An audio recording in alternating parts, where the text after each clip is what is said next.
A pesar de vivir en una sociedad plagada de violencia e injusticias, Habacuc decidió aferrarse a su confianza en Dios. Habacuc sabía que todos los males que había en aquella época y otros que llegarían eran causados por una sociedad malvada que había olvidado su reverencia a Dios y estaban sumergidos en su idolatría. En el capítulo 2 del libro de Habacuc podemos entender que Habacuc sabía que su visión de los sucesos mundiales se oponía al carácter divino de Dios. Sin embargo, en el versículo 2, el mensaje siguiente de Dios al profeta era tranquilizador, pues le dijo que podía confiar en sus planes, los podía escribir y proclamar ampliamente porque se convertirían en realidad. En los versículos 4 y 5, Dios hace un contraste entre los malvados y los fieles. Los babilonios y otros como ellos eran arrogantes y estaban llenos de apetitos de maldad. Su complacencia en ellos mismos los traicionaba. Además, nunca tenían sosiego. Su codicia los hacía comparables con la muerte misma. En cambio, los justos no se centraban en ellos mismos, sino en Dios. Su fe les garantizaba la vida. Por eso, a partir del versículo 6 del capítulo 2 de Habacuc, recita los ayes que caen sobre los que adoran sus propias fuerzas en lugar de adorar a Dios. El primer ay lo encontramos en el capítulo 2, versículo 6 de Habacuc.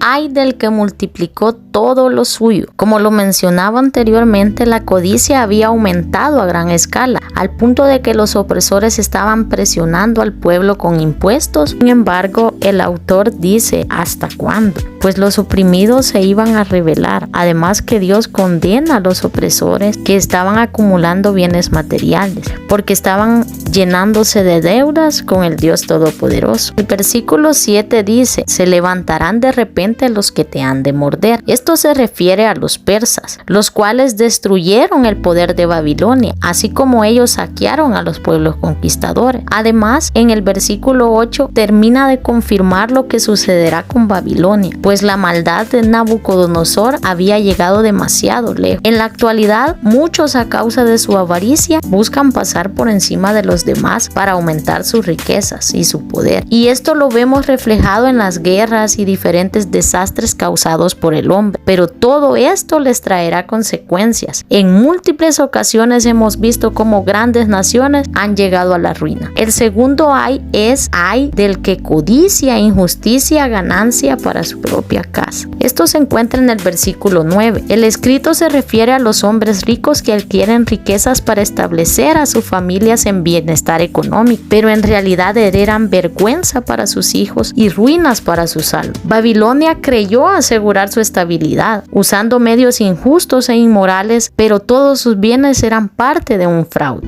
En la actualidad podemos ver cómo las personas buscan aumentar sus ganancias con actos inmorales, ya sea estafas, robos, etc. Pero esto acarrea maldición en las familias y les aleja de Dios. El tercer ay es ay de aquel que edifica la ciudad con sangre y que funda una ciudad con iniquidad. Este ay corresponde a la poderosa Babilonia o cualquier otra ciudad construida con riqueza ganadas con homicidio sobre otras naciones conquistadas. Además se refiere a cualquier otra cosa adquirida por medio del pecado.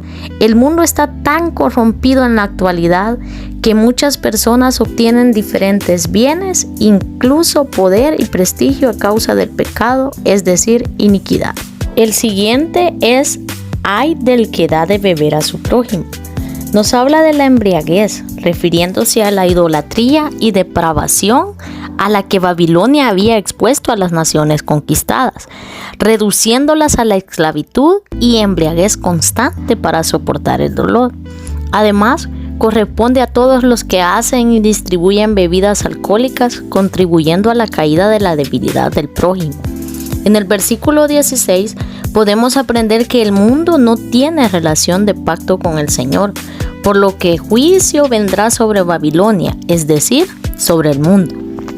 Llevando este ay a la actualidad, sabemos que vivimos en el mundo, pero que no somos del mundo.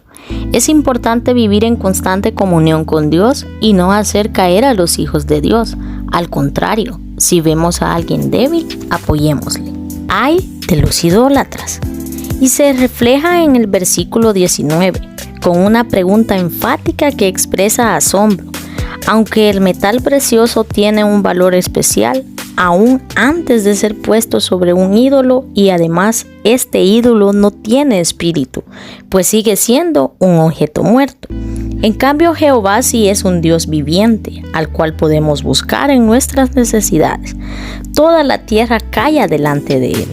En la actualidad, muchas personas buscan milagros en ídolos inertes, cuando a quien debemos clamar es a quien murió, pero resucitó y está a la diestra del Padre, intercediendo por cada uno de nosotros.